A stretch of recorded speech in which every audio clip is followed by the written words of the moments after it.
Hello student, कैसे हैं आप सभी। आई होप आप सभी अच्छे होंगे।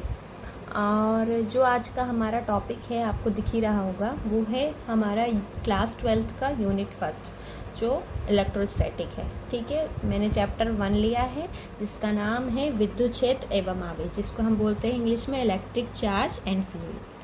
अब इसको स्टार्ट करने से पहले मैं ये बता दे रही हूँ, ये जो लेक्चर है वो 12th क्लास के लिए भी इम्पॉर्टेंट है, लेकिन ये जो एमपी टेट यूपी टेट जो टेट एग्ज़ाम की तैयारी कर रहे हैं उनके लिए भी बहुत इम्पॉर्टेंट है।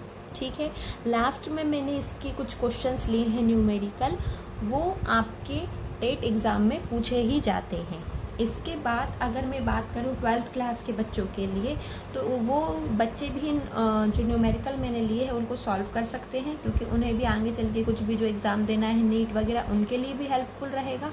और दूसरी बात ये कि अगर वो नहीं देखना चाहते हैं तो वो थ्योरी पोर्शन पढ़ सकते हैं, और वैसे ही जो टेट वाले हैं अगर उन्हें ये थ्योरी पोर्शन पता है तो वो जाके सीधे डायरेक्ट उन क्वेश्चंस को सॉल्व कर सकते हैं। तो चलिए वीडियो में लास्ट तक बने रहिएगा, अपन वीडियो स्टार्ट करते हैं।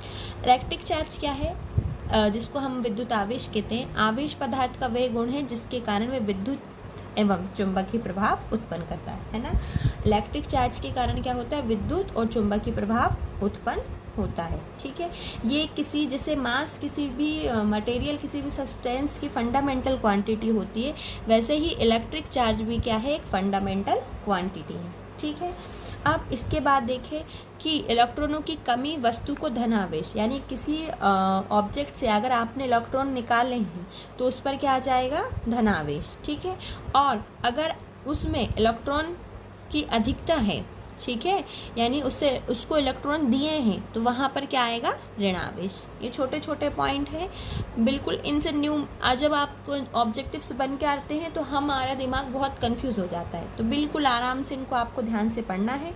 चलिए नेक्स्ट देखते हैं, आवेश का मात्रक। आवेश का मात्रक क्या होता है? कूलाम, जो एसआई मात्रक है, और सीजीएस मात्रक होता है स्थित कूलाम। अब 1 कूलाम में कितने स्थित कूलाम होते हैं? 3 × 10⁹ स्थित कूलाम। ठीक है, अब इसके बाद हम देखते हैं इसका विमेय सूत्र। विमेय सूत्र क्या होता है आवेश का? आवेश का विमेय सूत्र होता है A × T। ठीक है, अब इसकी जो कैरेक्टरिस्टिक्स में 2 पॉइंट और लिए हैं मैंने।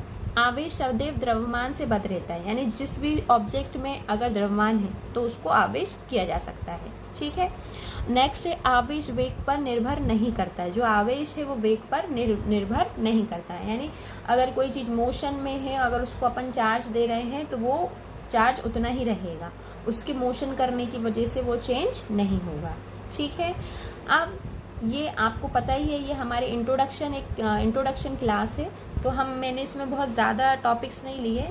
अब इसमें चार्ज की बेसिक प्रॉपर्टीज़ ली हैं, जो देख लीजिए क्या होती है बेसिक प्रॉपर्टीज़ ऑफ चार्ज, आवेश की विशेषताएं। पहली है कंजर्वेशन ऑफ चार्ज।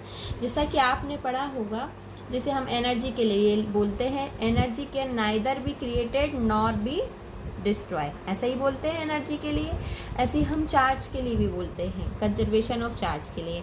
इसमें इसकी अगर मैं डेफिनेशन की बात करूं तो क्या है? किसी पृथक निकाय, यानी किसी आइसोलेटेड सिस्टम, इसको क्या बोलते हैं हम इंग्लिश में? आइसोलेटेड सिस्टम को अगर चार्ज है उसमें तो वो कैसा रहेगा? कांस्टेंट रहेगा। इसको मैं एक एग्जांपल से बताती हूँ।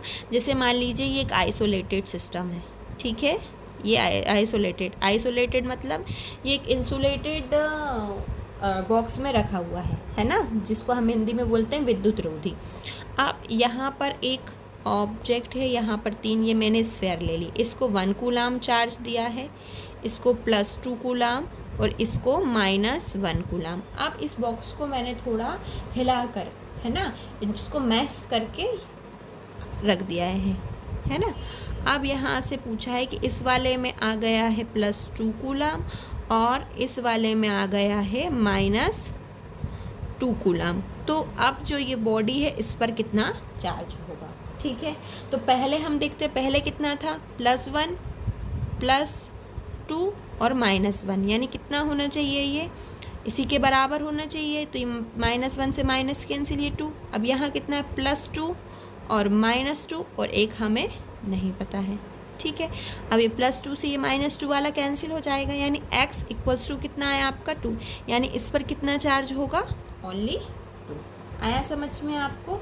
ये है कंजर्वेशन ऑफ चार्ज। ये प्रॉपर्टी कौन सी है, कंजर्वेशन ऑफ चार्ज। नीचे देखते हैं क्वांटाइजेशन ऑफ चार्ज। अब इसकी मैंने थ्योरी नहीं लिखी है क्वांटाइजेशन ऑफ चार्ज की, इसका जस्ट मैं आपको फॉर्मूले से समझाती हूँ। इसका फॉर्मूला होता है Q इक्वल्स टू +-NE। ये प्रॉपर्टी ये कहती है चार्ज की कि किसी भी बॉडी को चार्ज इंटीजर फॉर्म में दिया जाता है ना, पूर्णांक दिया जाता है। जैसे हम ये मार्केट में ये पेन है, इस पेन को ख़रीदने जाएंगे तो ये पेन हम कैसे बोलेंगे, 1 पेन दे दो, 2 पेन दे दो, 3 पेन दे दो, ऐसे ही बोलेंगे। हम ये तो नहीं बोलेंगे कि आधा पेन दे दो, है ना, ऐसे नहीं बोला जा सकता ना, इसको इंटीजर फॉर्म में ही लिया जाएगा। तो ऐसे ही बोला जाता है। क्वांटाइजेशन ऑफ चार्ज प्रॉपर्टी ये बोलती है कि किसी भी ऑब्जेक्ट को अगर आप चार्ज कर रहे हो तो उसको क्वांटाइज्ड फॉर्म में देंगे, उसको जो चार्ज देंगे क्वांटाइज्ड फॉर्म में देंगे, ठीक है। अब जैसे इसका एक मैंने न्यूमेरिकल लिया है, उसको देखते हैं, ठीक है। अब इस न्यूमेरिकल से पहले भी आप ये नोट पॉइंट पढ़ लीजिए। क्या है, धातु के एक विलगित गोले को धनावेश देने पर उसका द्रव्यमान थोड़ा सा कम हो जाता है तथा ऋणावेश पर बढ़ जाता है। ये अभी हम पहले भी मैंने आपको लिखवाया है कि अगर आप उसको क्या दे रहे हैं, धनावेश दे रहे हैं, तो उसका द्रव्यमान थोड़ा सा क्या हो जाएगा, कम हो जाएगा, क्योंकि भाई उसमें से इलेक्ट्रॉन निकल जाएंगे। जब इलेक्ट्रॉन निकल जाएंगे तो उस पर कौन सा चार्ज आ जाएगा, पॉजिटिव, और जब आप उसको इलेक्ट्रॉन दोगे तो कौन सा चार्ज आएगा, ऋणावेश, और उसका द्रव्यमान क्या हो जाएगा, बढ़ जाएगा। अब ये देखिए क्वेश्चन करते हैं। ये क्वेश्चन आप जितने भी टेट एग्ज़ाम्स की तैयारी कर रहे हैं उनके लिए बहुत इंपॉर्टेंट है, क्योंकि जब मैंने वर्ग 1 का प्री एग्ज़ाम दिया था ये इसी टाइप का एक क्वेश्चन पूछा गया था। देखिए इसमें है, एक चालक पर इतना आवेश कूलाम आवेश है, इस चालक पर कितने इलेक्ट्रॉनों की अधिकता या कमी है।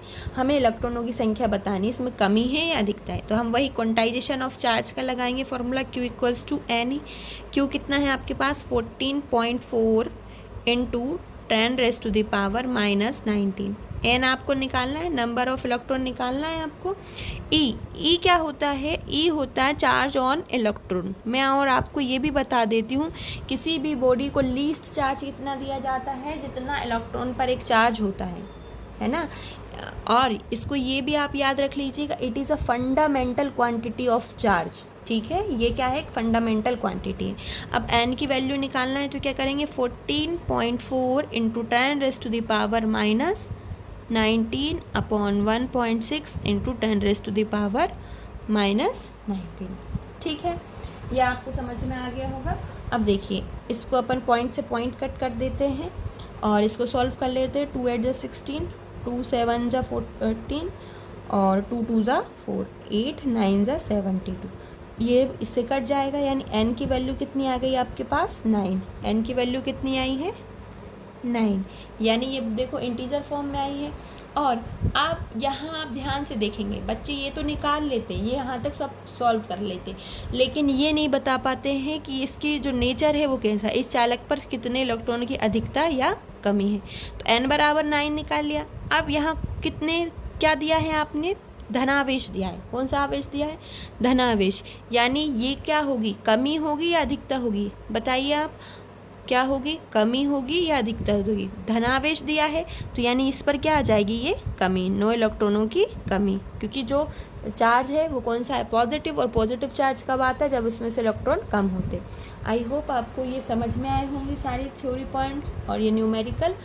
अगर आपको मेरा वीडियो थोड़ा सा भी यूज़फुल लगता हो तो प्लीज़ मेरे वीडियो को लाइक एंड सब्सक्राइब ज़रूर कीजिए, और कमेंट्स करके बताइए अगर आपको कुछ लगता है कि कुछ और आपको टॉपिक्स पढ़ना है तो उनको ज़रूर कमेंट बॉक्स में कमेंट कीजिए।